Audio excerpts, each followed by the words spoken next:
Hello, and thank you for joining us for another segment of the Self-Love Summit. I'm Saenz, your host, and with me this segment is Anne Presuel. Welcome, Anne. Thank you very much. I'm so honored to be here. I'm honored to have you.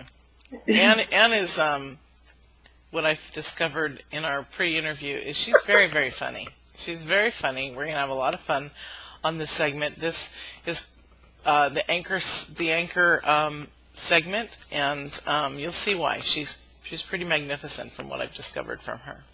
So, Anne, will you share with us, before we get into all the meat of how to show ourselves more of self-love, will you share your story of how you got to where you are? It could go back to your crib, to your childhood, to junior high.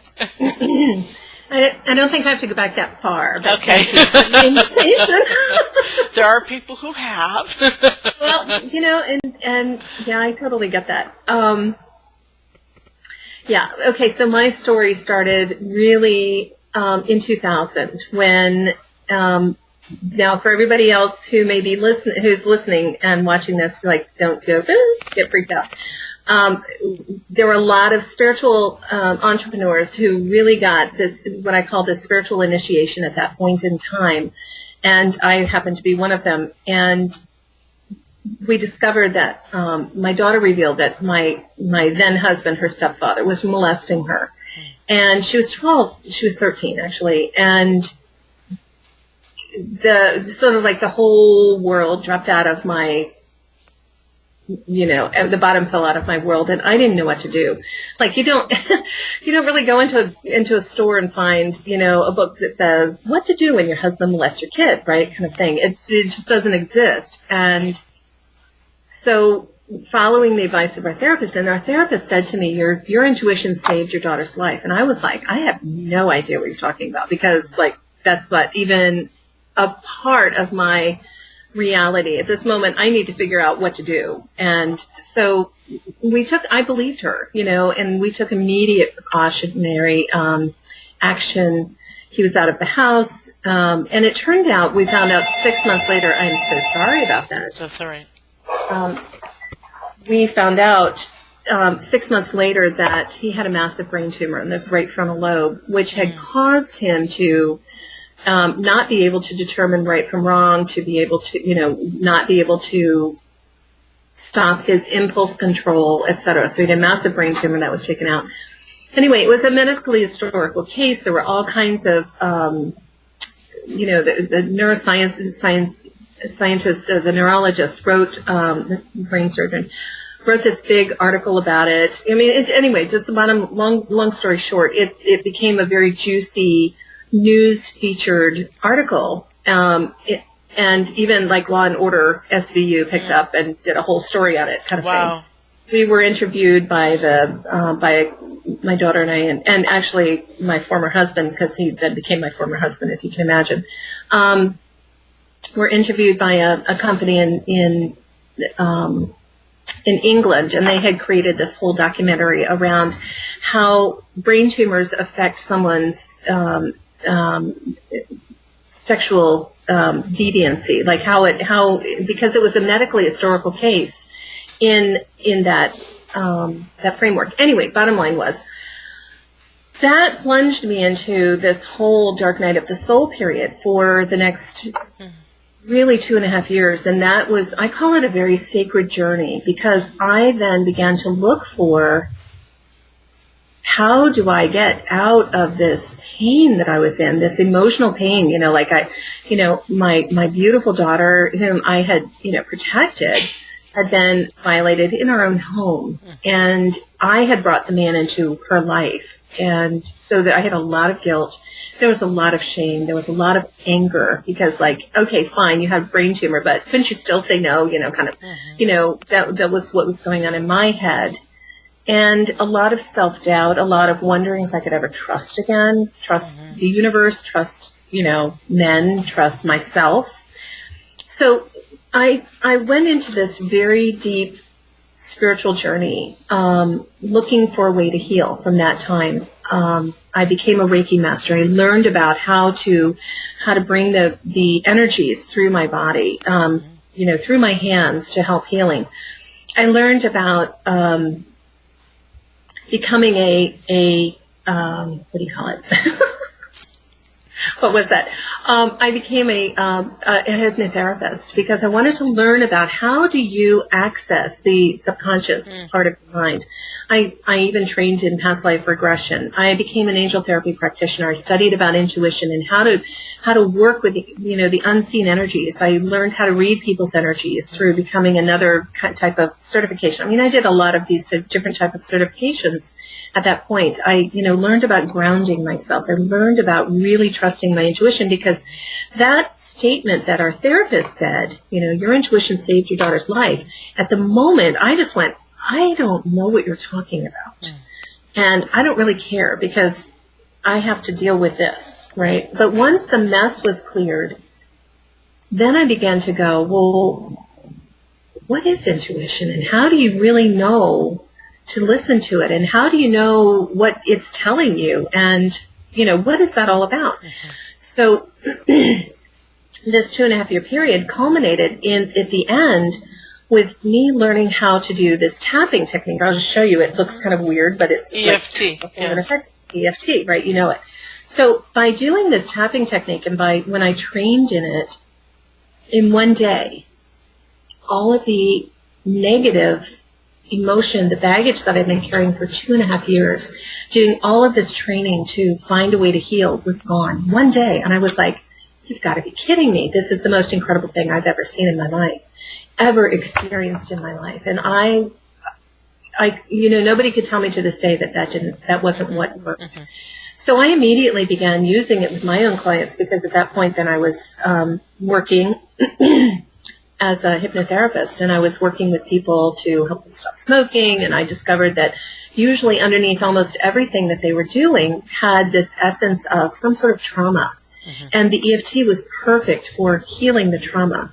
So for me, it was like a perfect marriage, right, between the two.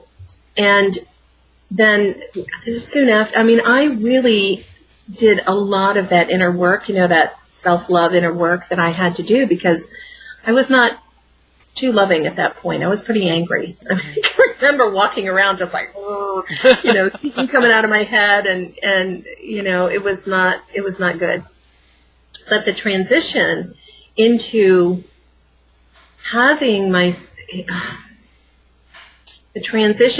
being able to trust again, being able to trust myself, being able to trust the divine, being able to trust the universe, being able to trust men, was huge. It was a choice, but it was also a healing, a deep, profound healing. So that was where it started. And then,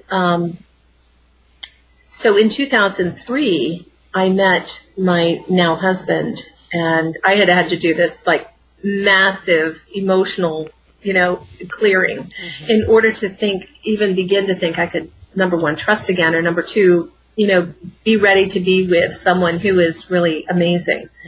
But that was, that's how I became a spiritual entrepreneur, was like that initiation. And I see so many people actually going through situations like this where they have some sort of trauma, whether it's a healing trauma, whether it's a family goes through a healing trauma, whether it's a car accident where they lose their job, or they lose like everything, if you will. They have a family member or a parent, they have something that occurs.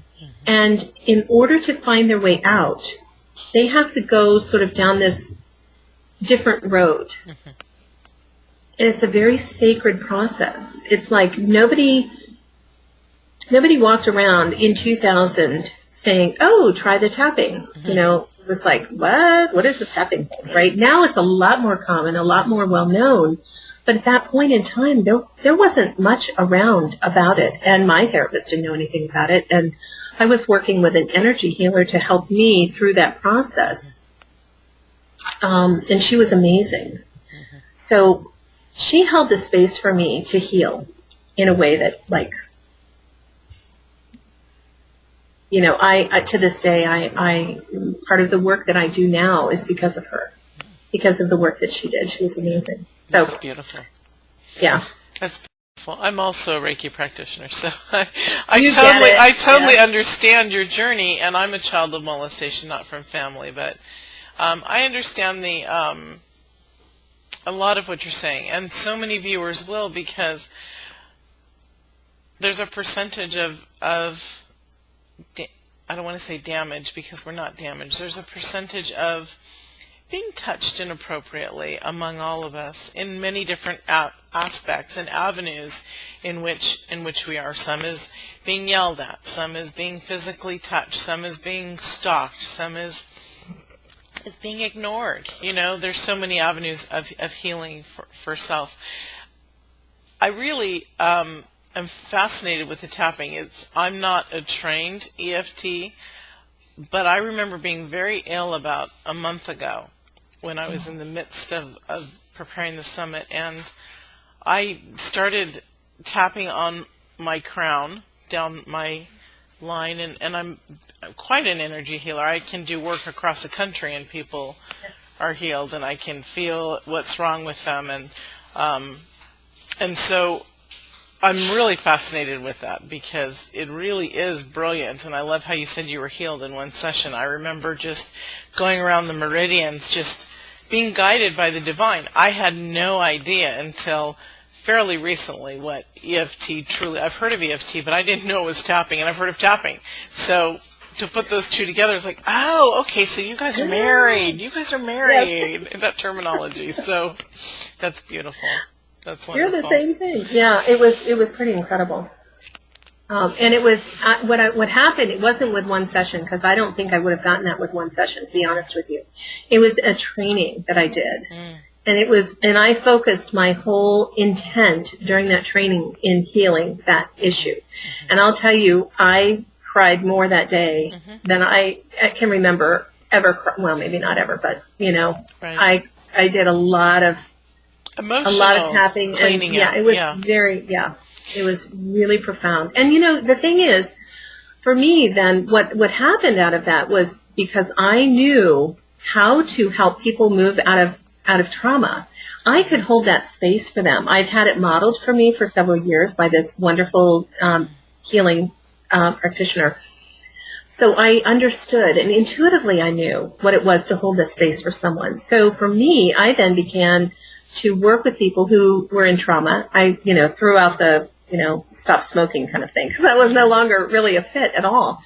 It was an entry point, but then it was, for me, it was all about healing what was really in there. And the Reiki was so helpful, because I would have people come in my office, and one hand would be on their back, and one hand would be tapping on them. So I was doing the work, tapping on them.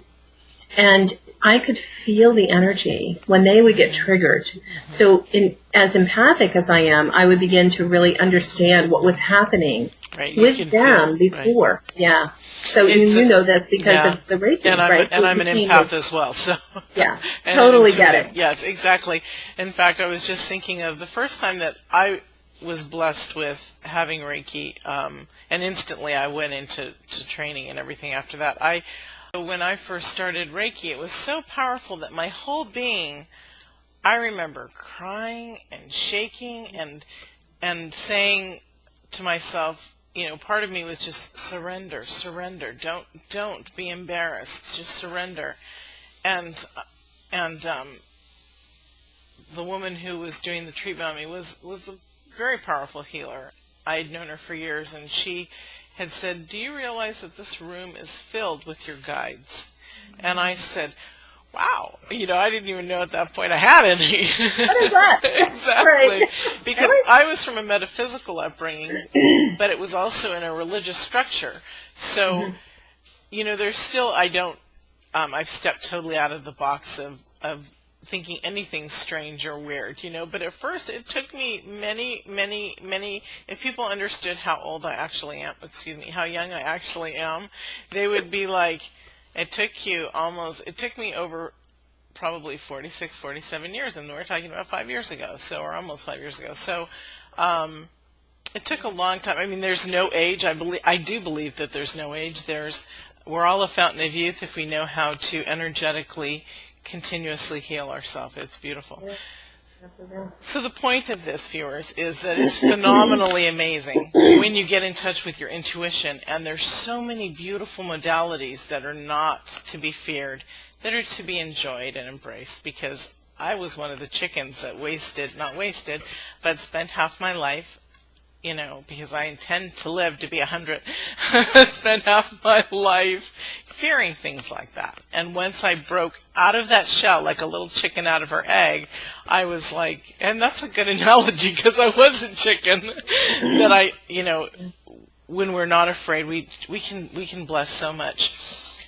You also do work with entrepreneurs and creating a divine, loving relationship to money, because part of our birthright is that it's already there. We just have to see the clarity and the alignment to it. Would you like to talk about that work? I would love to talk. It's my passion, Okay.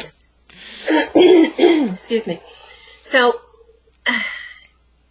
what I discovered was after I had my incredible healing, and I was already working as a healer at that point, right? So I discovered that because I had such a powerful story and such a passion for the work that I did and for the healing, that it was easy for me to go out and talk about it. Now, I can remember, let me just say this one caveat.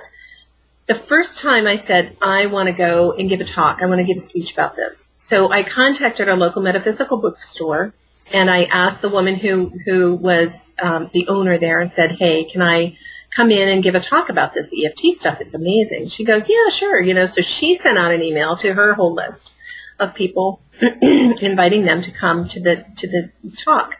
So the day, and I'm like, oh, that's really cool, so I'm fine with this. The day of, I realized I was not so fine at all. As a matter of fact, I was scared out of my mind. So I was totally triggered, and I can remember going into the bathroom and doing this tapping thing. They're going to walk out on me, and I'm going to think I'm a crazy person. I'm tapping, I'm crying, and I'm like, after about 10 or 15 minutes, it was like I had walked through all of my fears, and then just went, okay, well, maybe they won't, and if they stay, then they hopefully will get value, and it'll be good. Yeah. So I went that night, and I was sharing this story with them because I was totally triggered, and I was scared to get up in front of them. And we had, 16 people or something, and someone came up to me afterward and said, you were so natural. It was so great. I can't believe this was your first time. And I was like, really? Another evidence, that this tapping worked, right? It was just such a perfect connection with the people and I. So from that point on, I was able to start sharing my story at a bunch of different places, and that just always brought in new clients. And then people were referring people, so I really never had to market my business. But then I got married again. We moved to Florida, and I went to seminary. So that we moved to Florida in 2006. I went to seminary from 2006 to 2008. I was ordained in 2008. I came out, and I was like, well, now I'm a minister, and I can integrate spiritual counseling with the EFT and the energy work and all of that. So I started going around to the different places in Florida, and people were like, what? I don't know what you're talking about. I don't know what you're doing. And then we didn't have people showing up because my marketing sucked, and all of this kind of stuff. And sorry if you don't like the word suck. I'm not talking to you. I'm talking to anybody else who's listening. So I've got you here. But anybody who is listening, don't mind. I am a bit of an irreverent reverend, and I do say things like that. So anyway, I didn't realize that was what the problem was. My marketing wasn't good, and it was a different group. It was a different energy. It was a different way of marketing, and people were different because locations have different energies, as you know. Yes. So I was giving this, so I have this wonderful story. So I was giving this workshop, and any of you who are spiritual entrepreneurs who go to the local churches or the local sort of fairs, and you do this kind of thing on a love offering basis, you know what I'm talking about, right? So this is 5 years ago, me 5 years ago. So I'm doing this great workshop on EFT because I'm marketing the process, not the benefits, right? Big thing that you don't do as, but everybody does it. So nobody knows to do it any differently. So I'm marketing EFT. And you can heal with EFT, right? So I'm marketing that. People come, and at the end of the workshop, I'm passing around the love offering basket saying, oh, can you give $20? It's a suggested love offering. And people are putting $2, $3 in, right? So this woman comes up to me and she says, you don't have to do it this way. You can do this online. I was like, really? How do you do that? Right? And because I could read energy, because she's standing there, she's looking at me, and she's telling me about going back to work the next day, and I was like, really? You've got entrepreneur written all over you. What are you doing working for somebody? You're an entrepreneur. 2 weeks later, she loses her job, and the two of us started on this journey of building our businesses online. And 5 years ago, I didn't know what a squeeze page was. I didn't know what a teleseminar was. I didn't know any of that stuff, right? So I just plunged into this and learned. And what I learned has just transformed my business. And what happened was in 2010, I started with a mentor the first time ever, and I invested in myself a very high amount of money, it seemed like at the time, and went from $18,000 to $130,000 in 1 year. Because I learned how to market, right? Yes, I learned how to, do all of that. I learned about messaging. I learned how to organize, structure, system, all that stuff. I learned how to build a business instead of just doing the tapping. So what I really have discovered is so many of my people, the healers, the incredible healers, have these incredible gifts, incredible stories. They're intuitive. They know their stuff, but they haven't really learned how to build a business. And so because I understand what it's like to be the healer that is really powerful and really good at what they do, but not know how to build a business. And then what happens when I built my business, when I learned how to do those skills, that's where my passion comes into now, to helping people do that themselves. Because, man, when they can do that, they can touch more lives. They can actually go out and buy that organic food that they want to, right? They can buy all the green products. They can have somebody come and help them in their home. They can have an assistant. They don't have to do it all themselves. Right. They can work not 20 hours a day. They can work 20 hours a week, and make a whole lot of money. Building it in a powerful way. So that's why I do what I do, because I know that we have a certain level of consciousness on the planet at this point, and it is our time now to bring our gifts to the world. And so many of us have been called. So I that's agree. It's beautiful. It's really, really beautiful. There are a lot of healers I know that are also watching this summit, as you would imagine or could imagine, yeah. And I know a lot of them are starting out and not knowing, so I'm glad that you remember that. Yeah, that's really, really awesome. It is really difficult to build your brand, to build your business online. I mean, it is. I can remember somebody saying something about brand, and I was like, "What is a brand? I don't even know what a brand is. What makes up a brand?" Right? Yeah. Well, you're Rev Anne, so that's your brand, and I'm the Passion Muse. And so I remember 5 years ago when I made my life change that instantly I was told by my PR person, well, first they called me the sensual diva. And I said, what? You don't tell people you're sensual, please. It's something that's obvious, And a diva? Oh, I'll never call myself a diva.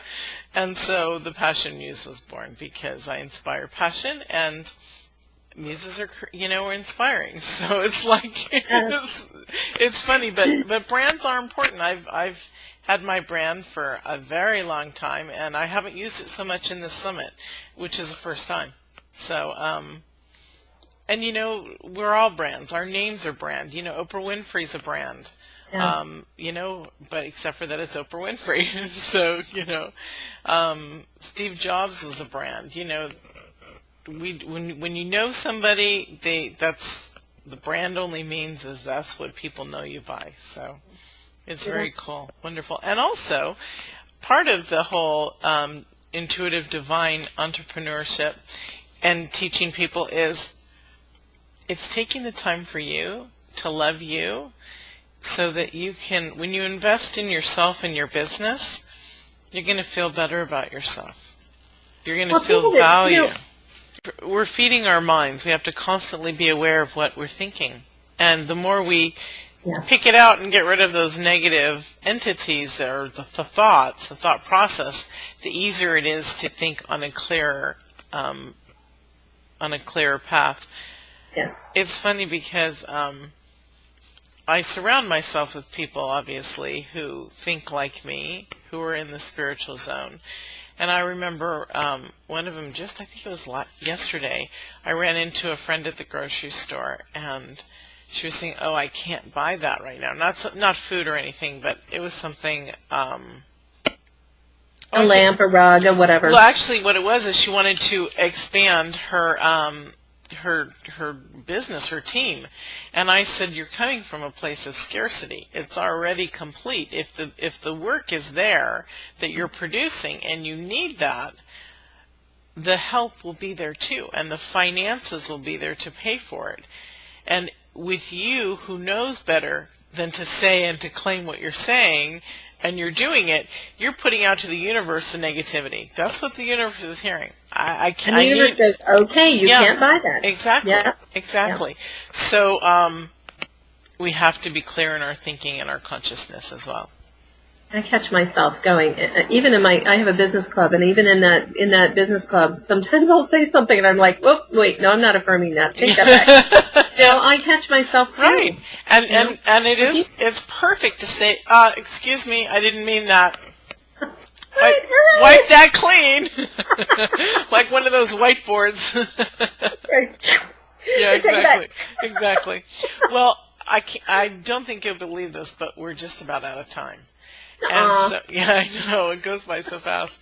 Would you like to share your free gift? And then I have a question for you, for the audience, afterwards. I would be happy to share my free gift. For those of you who are intuitive entrepreneurs, spiritual entrepreneurs, and you would like help in getting more clients, I have this wonderful gift called 11 Divinely Intuitive Secret Ways to attract and woo your clients before you ever meet them.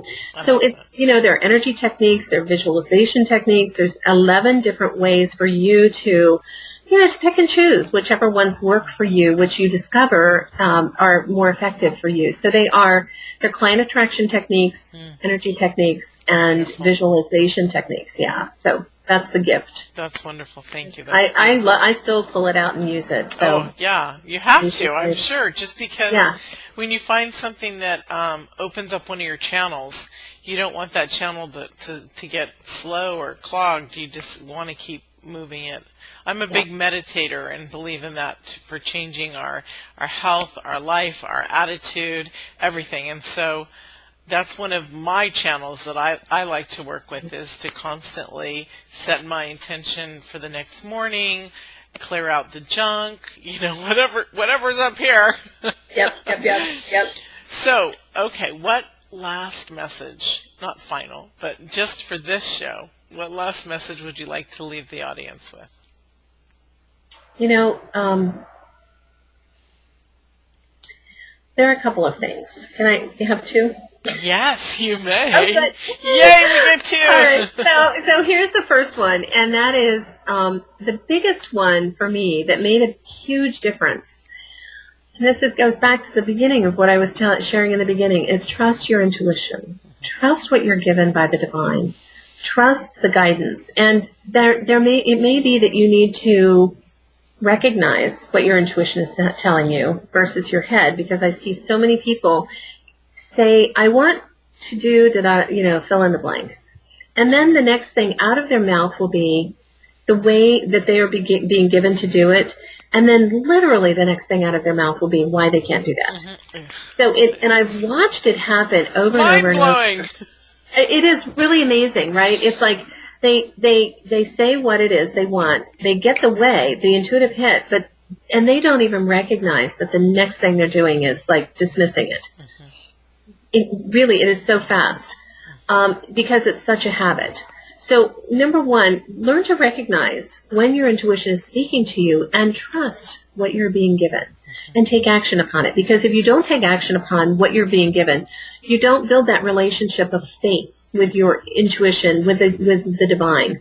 And when you do take action on what you're given, you're building your faith. It's like a muscle, like building it up. So that's number one. And number two is really, if you can trust this, if it's in your heart, the way is also there.